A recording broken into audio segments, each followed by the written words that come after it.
Why did the serpent in Eden speak with knowledge no creature should carry? The Book of Enoch says he wasn't guessing. He had seen the fall of the Watchers before Adam ever opened his eyes. What if the garden already had a history? There is a detail in Genesis that most readers slide right past. The serpent does not tempt Eve with hunger, or with fear, or with pain. He tempts her with knowledge. Your eyes will be opened, and you will be like God, knowing good and evil. Genesis 3:5. That is not the language of a simple animal.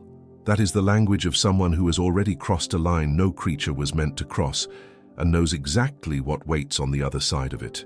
Ask yourself something you were probably never told to ask in Sunday school. How did the serpent know what he knew? Eden was supposed to be untouched.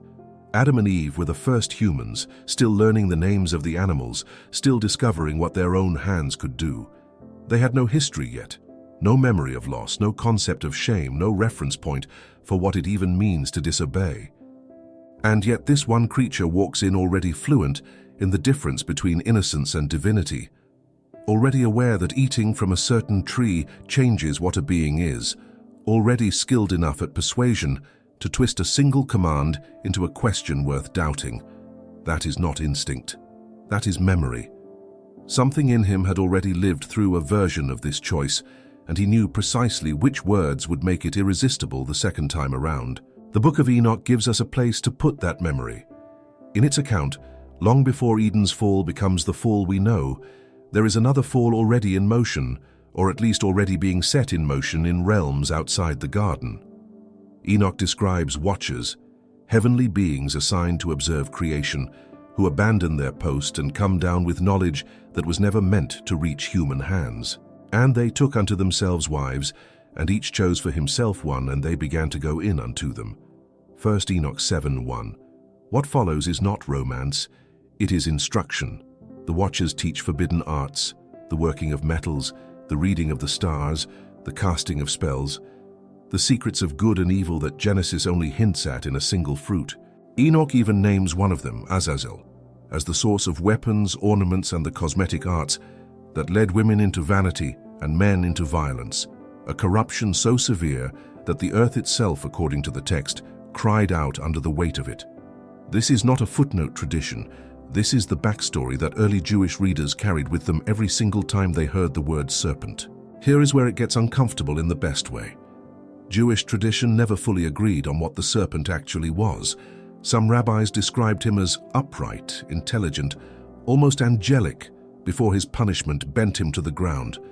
Targum's pseudo-Jonathan even preserves a tradition where the serpent's fall from a higher status is tied directly to jealousy over Adam, a being made in the image of God receiving what a heavenly creature felt should have been his. If that tradition holds even a thread of truth, then the serpent was never just an animal that happened to talk. He was something that used to stand closer to the throne and lost it. Now lay that beside Enoch's watchers, and the picture stops feeling like two separate stories bumping into each other by accident. It starts feeling like one continuous account, split across different books because no single text was allowed to say the whole thing plainly. Beings who were meant to watch instead chose to interfere. Beings who were meant to guard the boundary between heaven and earth chose to erase it. And whatever knowledge crosses that boundary always seems to come wrapped in the same offer. You will be like God. You will see what you were never meant to see. Paul writes to the Ephesians about the rulers of the darkness of this world and spiritual wickedness in high places. Ephesians 6:12. He is not inventing a metaphor. He is naming something his audience already understood, something rooted in exactly the tradition Enoch preserved and the Old Testament only gestures toward. There is a reason Jude, writing generations after the Genesis account was already ancient, still felt the need to bring up the angels which kept not their first estate, but left their own habitation. Jude 1:6. He is not being poetic. He is pointing at a real event his readers would have recognized immediately, because the Book of Enoch was still being read, still being trusted, still shaping how the earliest believers understood where evil actually came from. So picture Eden again, but picture it with this in the background instead of empty silence. A garden freshly made, two humans who have never known deception, and a creature moving through the trees who already carries the residue of a rebellion that started somewhere else entirely. somewhere higher up, before the ground was even shaped into a man. He is not improvising the temptation. He is repeating one. The exact same offer that pulled watchers out of heaven, he now offers to the only two people on earth. Become more than you were made to be. Reach for what was never given to you. See what should have stayed hidden. That reframes the entire scene, doesn't it? This was never only a story about fruit. It was the second time this exact temptation had already worked, and the first time it would work on a human being instead of a heavenly one. The garden was not an isolated stage. It was the next front in something already underway, something Genesis only shows us the surface of, while Enoch, Jubilees, and the fragments preserved at Qumran fill in what came before the curtain rose on Adam and Eve. If a story like this genuinely moves something in you, if you feel that pull toward wanting to actually understand what these ancient writers were protecting instead of just skimming past it, our premium illustrated biblical mystery guide, The Forbidden Book of Enoch, was built exactly for that hunger. It walks through the Watchers, the Nephilim, and the world before the flood, with full illustrations that make these ancient texts feel real instead of distant, and the link to get it is sitting in the pinned comment right under this video. And if this is the kind of ground you want to keep walking on, subscribe before you go any further. There is a lot more waiting beneath the surface of this story, and I would rather you hear it from a source that actually respects the text than from someone skimming the same 3 verses everyone else recycles. Let's keep going. There is a strange phrase in Genesis 6 that most translations rush past as if it means nothing. The sons of God saw the daughters of men that they were fair, and they took them wives of all which they chose. Genesis 6:2. Sons of God, not sons of Adam, not sons of Seth, but a phrase used elsewhere in Scripture almost exclusively for heavenly beings. Job uses it the same way, describing a scene in heaven where the sons of God came to present themselves before the Lord. Job 1:6. Same phrase, same author's world. Same assumption that everyone reading already understood who was being described. So when Genesis drops that exact phrase into a story about beings descending to take human wives, it is not being vague by accident. It is assuming its original readers already knew precisely who these sons of God were, because the fuller account had already been told somewhere else. Only later generations, further removed from that original context, started reading the phrase as a poetic way of describing pious men from the line of Seth, a reading that conveniently smooths over how strange the original passage actually is. That somewhere else is Enoch. Where Genesis gives us 2 verses, Enoch gives us chapters. 200 watchers, led by a figure named Semjaza, bind themselves together under oath on Mount Hermon, swearing a mutual pact before they ever descend. And they were in all 200, who descended in the days of Jared on the summit of Mount Hermon. And Enoch 6:6. Jared, notice, is a name you already know from Genesis 5, tucked quietly into a genealogy most readers skip. Enoch takes that same name and turns it into the exact moment when heaven's boundary line gets crossed. That is not coincidence. That is 2 texts describing the same event from 2 very different distances. What makes this uncomfortable is not just that the watchers came down. It is what their children became. Genesis calls them Nephilim and gives us almost nothing else, just one unsettling line. There were giants in the earth in those days. Genesis 6:4. Enoch fills that silence with something far more disturbing. These offspring grow into beings of enormous size and endless hunger, consuming everything humanity produces, and when that is not enough, turning on humanity itself.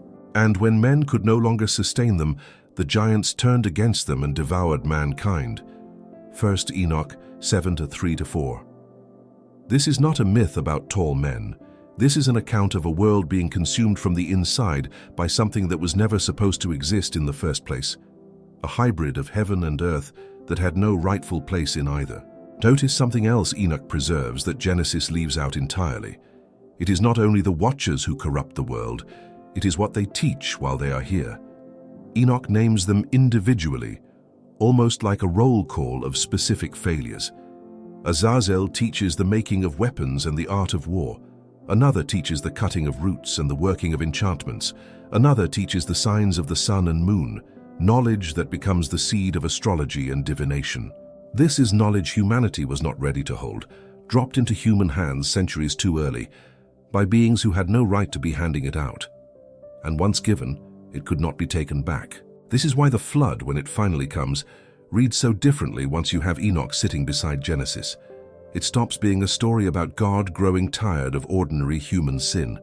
It becomes something closer to an emergency measure, a response to a corruption that was not merely moral but biological, spiritual, almost genetic in nature. Genesis tells us the earth was filled with violence, Genesis 6:11. Enoch tells us why violence had become inescapable. The bloodline itself had been interfered with. The line between heavenly and human, a line God apparently intended to remain fixed, had been broken by beings who were never given permission to break it. Consider how this changes the way you read Noah. He is not simply the one righteous man in an otherwise wicked generation, plucked at random the way a Sunday school flannel board might suggest.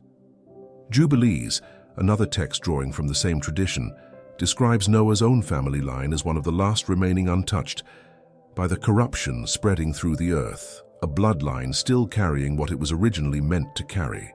Whether or not you take that detail literally, the theological weight of it is enormous. The flood was not cleaning up bad behavior. It was cutting out a corruption that had worked its way into the foundation of the human story itself. And this is where Enoch's Watchers and Eden's Serpent finally meet in the same frame. Both involve beings who overstepped a boundary they were meant to respect. Both involve forbidden knowledge, changing what a human being is capable of becoming.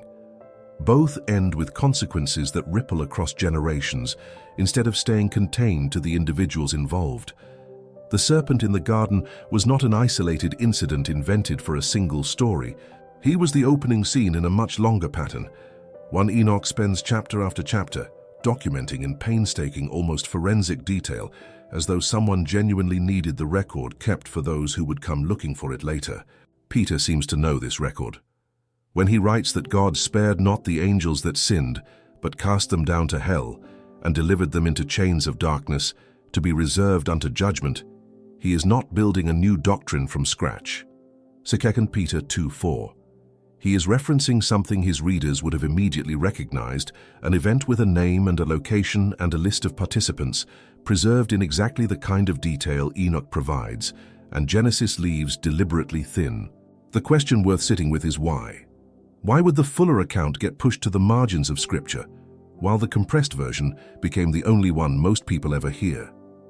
Part of the answer may simply be canon formation, the slow process by which certain texts were preserved as Scripture, and others were preserved instead as respected background reading, still quoted, still trusted, just never formally bound into the same collection. But part of the answer might be something else entirely. Some accounts are simply harder to sit with. A story about human sin is uncomfortable, but manageable. A story about heaven itself producing a rebellion so severe it required chains of darkness and a flood to contain it asks something much bigger of the reader. And maybe that is exactly why so few are told the whole thing. Go back to the tree itself for a moment, because there is a detail in the Genesis account that rarely gets the attention it deserves. God does not simply forbid the fruit and leave it at that. He tells Adam directly, "In the day that thou eatest thereof, thou shalt surely die." Genesis 2:17. That is not a vague warning. It is specific, timed, almost legal in its precision. And yet, when the moment comes, Adam and Eve eat, and they do not drop dead on the spot. They walk out of the garden. They live for centuries afterward, have children, build a life outside the walls of the place they were made for. So either God was wrong, which should stop any careful reader in their tracks, or something else was actually happening in that exchange. Something the text is pointing toward rather than stating outright. The Book of Jubilees offers a reading that changes the entire shape of the scene. In its account, a day to God is not necessarily a single sunrise and sunset the way it is for a human being. Jubilees ties this directly to Adam's actual lifespan, noting that he lived 930 years, just short of a full 1,000, and connecting that number to the idea that a single day in God's reckoning can span 1,000 years. And Adam died, and he lacked 70 years of 1,000 years, For 1,000 years are as one day in the testimony of the heavens. Jubilees 4:29-30. Under that reading, Adam did die in the very day he ate the fruit, just not the way either he or Eve, in their first moments of shame, could possibly have understood. The sentence was not suspended. It was already running, invisible at first, measured on a clock neither of them had any way to read. That single reframing does something remarkable to the entire story. It is no longer a scene about God threatening something he did not follow through on. It becomes a scene about a death sentence carried out immediately, at a scale so vast that human beings, still brand new to time itself, had no framework for recognizing it as it happened. Death entered that day, not as an event Adam could point to on a calendar, but as a condition, a countdown that had not existed before and now could never be undone. Paul seems to be describing exactly this when he writes, "By one man sin entered into the world, and death by sin." Romans 5:12. Not eventually, entered as in immediately, as in that very day. Now bring the serpent back into this frame, because his role becomes even stranger once death is understood this way. He tells Eve, "You shall not surely die." Genesis 3:4. On the surface, that sounds like a simple lie, and in the most basic sense it was. But notice what he is actually exploiting. He is not inventing a new claim out of nothing. He is taking the ambiguity already built into God's own wording, the fact that death did not look the way either of them expected, and using that gap to plant doubt about whether the warning had ever been true in the first place. That is a far more sophisticated deception than simply saying the opposite of the truth. It is twisting the shape of the truth just enough that the lie becomes almost indistinguishable from an honest reading of what was actually said. And that, more than any outright falsehood, is what should unsettle you about this moment. A creature this precise with language, this skilled at finding the seam in a divine command and prying it open, was not improvising on the spot. He had studied the exact wording God used, and he knew where it was soft enough to bend. This is where the Genesis Apocryphon, one of the scrolls recovered from Qumran, adds something worth sitting with. Though much of its material focuses on the patriarchs after Adam, it belongs to the same tradition that treated the earliest chapters of Genesis as compressed summaries of events that were originally understood in far greater depth. The Dead Sea community that preserved these scrolls clearly believed the surface text of Genesis was not the whole story, which is precisely why they kept copying and expanding works like Enoch and Jubilees alongside their sacred scriptures instead of discarding them as irrelevant. They were reading Genesis the way you might read the outline of a much longer book, aware that entire chapters existed just beneath what made it onto the page, chapters that had been passed down orally and in supplementary texts long before anyone thought to separate scripture from the wider body of sacred memory surrounding it. Consider too what this means for the tree itself. If eating from it did not simply grant abstract moral awareness, but activated an actual process of decay, a slow unwinding of what had been an immortal design, then the serpent was not offering wisdom in any conventional sense. He was offering access to a mechanism, a switch that had never been meant to be touched by human hands, wrapped in language that made it sound like elevation instead of collapse. That mirrors precisely what the Watchers do a few generations later in Enoch's account, handing over knowledge of metallurgy and astrology and enchantment as though it were a gift, when in reality it was accelerating a corruption already loosed in the world. There is a pattern forming here that is too consistent to dismiss as coincidence. Every major fall in this larger tradition follows the same shape. A boundary exists for a reason its keepers do not fully explain. A being crosses that boundary or convinces someone else to cross it, framing forbidden knowledge as liberation rather than danger. And the result is never the elevation that was promised. It is decay, dressed up convincingly enough that it takes generations for anyone to recognize it for what it actually was. Eden is the first instance of that pattern in Scripture, but Enoch, Jubilees, and the fragments at Qumran all suggest it was not the last, and possibly not even the first in any absolute sense. Just the first one aimed squarely at human beings instead of at the heavenly realm above them. Once you start looking for that shape, you cannot unsee it. It resurfaces again and again through this entire tradition, each time with different names and different settings, but always the same quiet exchange offered in the dark, always the same delayed reckoning that only becomes visible generations later. There is a reason the ground itself seems to remember what happened in Eden. When God confronts Cain after the murder of Abel, he says something strange if you slow down long enough to notice it. "The voice of thy brother's blood crieth unto me from the ground." Genesis 4:10. That is not a metaphor about guilt.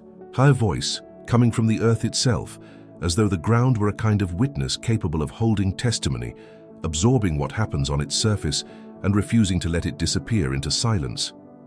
That idea, that creation itself can register what happens on it and cry out in response, becomes central to understanding what Enoch describes happening generations later, when the corruption caused by the watchers grows so severe that the earth again becomes the one crying out for relief.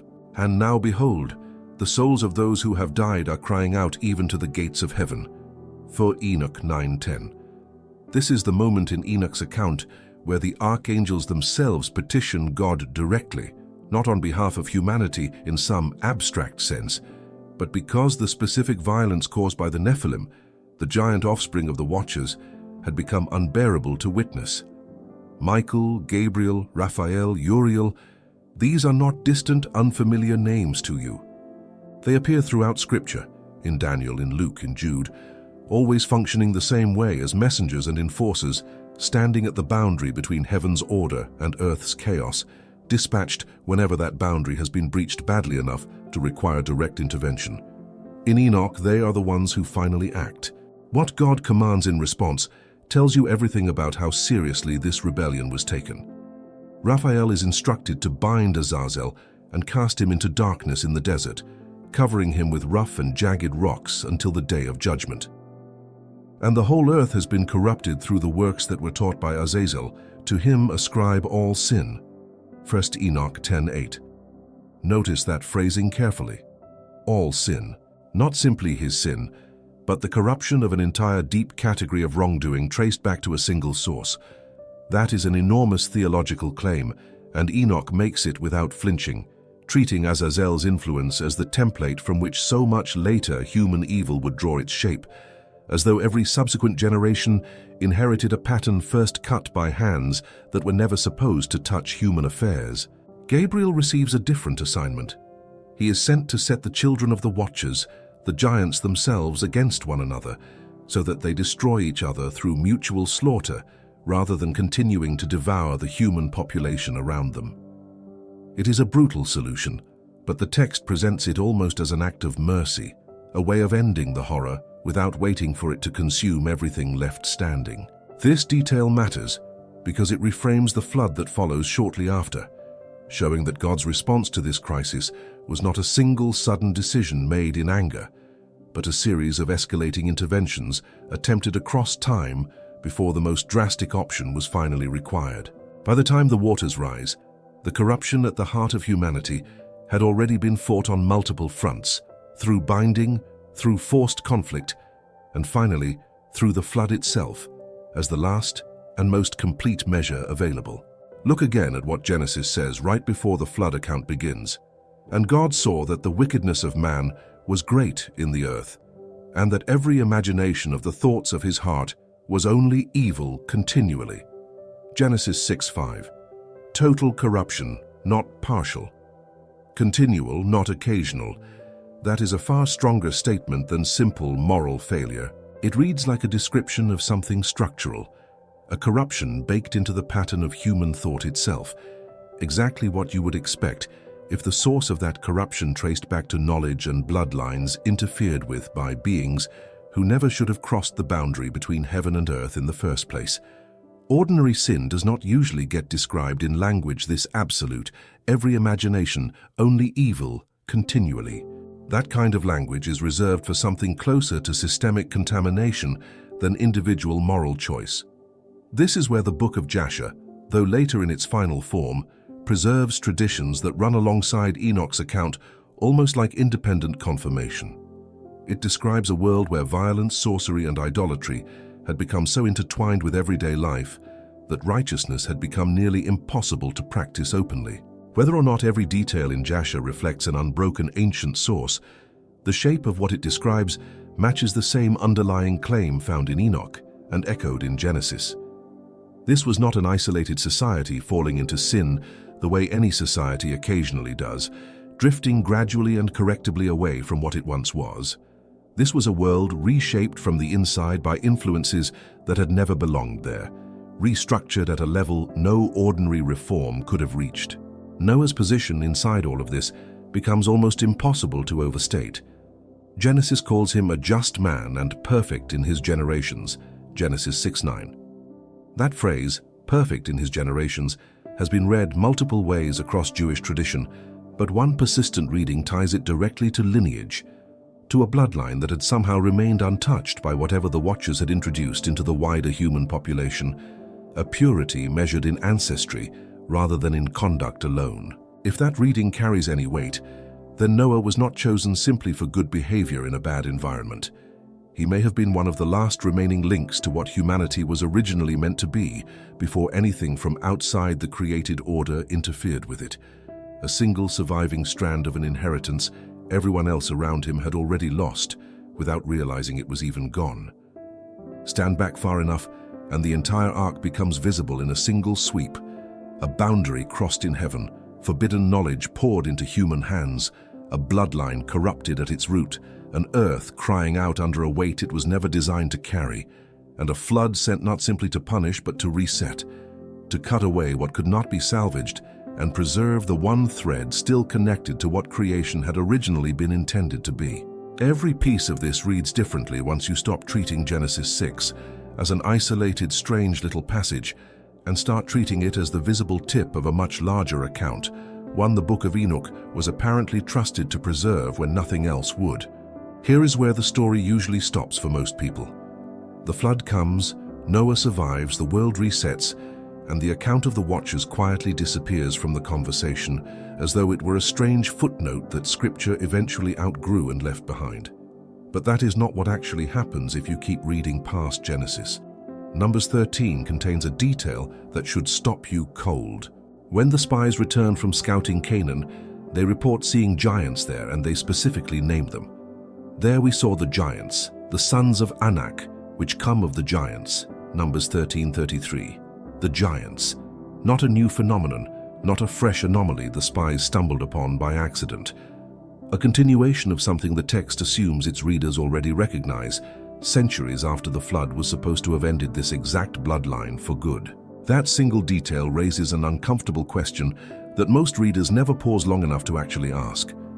If the flood was meant to remove the corruption caused by the Watchers entirely, wiping the earth clean of every trace, how does Numbers describe encountering giants generations later, in the very land Israel is about to enter and inherit? Jewish tradition offers a few different explanations, and Enoch itself may hold a piece of the answer worth sitting with carefully. Some readings suggest that not every trace of that corrupted bloodline was eliminated in the flood, that fragments persisted through union Scripture does not fully detail, resurfacing later in specific regions like Canaan, associated with names like the Anakim, the Rephaim, and later, most famously, Goliath of Gath, a name every reader already knows without necessarily knowing what stands behind it. Deuteronomy even keeps a careful, meticulous record of these peoples, almost like a genealogical ledger, deliberately preserved for anyone willing to look closely. That also was accounted a land of giants. Giants dwelt therein in old time, and the Ammonites call them Zamzumims, Deuteronomy 2:20. Notice how matter-of-fact that verse is. It is not written as legend or folklore, not framed with any of the distancing language ancient writers typically used when recording myth. It is written the same way you would record a historical fact about a neighboring people, because that is exactly how ancient Israel treated it. This was not viewed as mythology by the people living closest to these events. It was treated as recent, verifiable history, embedded in the same texts that record genealogies, land boundaries, and treaties, sitting comfortably beside the most mundane administrative details of the ancient world. That should tell you something important about how seriously this material was originally taken, long before later readers began softening it into metaphor for the sake of comfort. Now think about why this matters for David and Goliath. a story most people have heard since childhood, but rarely think about in this context. Goliath is not simply an unusually tall soldier from a rival army. He belongs, according to this same textual tradition, to the remnant of exactly the corrupted lineage Enoch describes, a physical, living continuation of the Watcher's interference with human bloodlines, still walking the earth roughly 1,000 years after the flood was supposed to have ended it. Suddenly, a story you thought you understood completely reveals a much deeper layer sitting just beneath the surface, one Sunday school lessons rarely have the space or the inclination to explore.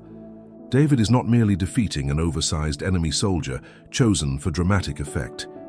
He is confronting and ending a living remnant of the exact corruption that triggered the flood in the first place, closing a loop that had technically stayed open for 1,000 years. This is where archaeology becomes genuinely interesting, rather than simply decorative background material. Across the ancient world, structures exist that continue to defy easy explanation using only the tools and populations conventional history assumes were available at the time they were built. Göbekli Tepe in modern Turkey predates Stonehenge by roughly 6,000 years, built by a civilization that, according to the standard timeline, should not have possessed the organizational capacity, the labor coordination, or the architectural knowledge for a project of that scale. Baalbek in Lebanon contains stones weighing over 800 tons each, cut and placed with a precision that still challenges modern engineers to fully explain using equipment far more advanced than anything available in the ancient world. Pumapunku in Bolivia and Sacsayhuaman in Peru show interlocking stonework so exact that inserting even a blade between the blocks remains impossible, a level of precision that modern stonemasons still struggle to reproduce reliably even with contemporary tools. None of this proves the Watchers built these sites, but it does suggest something conventional history struggles to fully account for: a pre-flood or early post-flood world with knowledge and capability that does not match the primitive picture often assumed for that era. A picture built more on assumption than on the physical evidence actually sitting in plain sight around the world. That gap becomes far less mysterious once you place Enoch's account back into the frame. If beings genuinely descended and handed humanity advanced knowledge, metallurgy, astronomy, construction techniques and engineering methods far beyond what a newly formed civilization should have organically developed on its own timeline, then structures like these stop looking like anomalies and start looking like exactly what you would expect to find left behind. Not proof in the strict courtroom sense of the word, but a pattern. One more piece sliding into a picture that keeps growing more coherent the more of these ancient texts you allow to sit together in the same frame, instead of treating each one as an isolated curiosity, disconnected from everything around it. And this is precisely why Jude's warning near the end of the New Testament carries so much more weight once you have walked through this entire arc from Eden forward. He references the Watchers not as ancient history disconnected from his present, but as a living warning still relevant to his own audience, angels who kept not their first estate, now held in everlasting chains under darkness unto the judgment of the great day. Jude 1:6. That final judgment has not happened yet according to the text, which means, according to this entire tradition, the account is not actually finished. It is paused, waiting, the same way the earth was once waiting beneath the weight of a corruption it could not silence on its own, and the same way something in that waiting seems to still be pressing against the edges of the world we live in now. So the next time you read Genesis and reach that quiet moment in the garden, remember what actually stood behind it. A boundary crossed in heaven. Knowledge that was never meant to reach human hands. A pattern that repeats from Eden to the flood to Goliath, and according to Jude has not finished repeating yet. Thank you for staying with this one all the way through. If this kind of study speaks to something in you, our premium illustrated biblical mystery guide, The Forbidden Book of Enoch, is waiting in the pinned comment, built to take you even deeper into the Watchers, the Nephilim, and the world before the flood. Subscribe, like this video, and tell me in the comments what you want uncovered next. There is more waiting for you on this channel.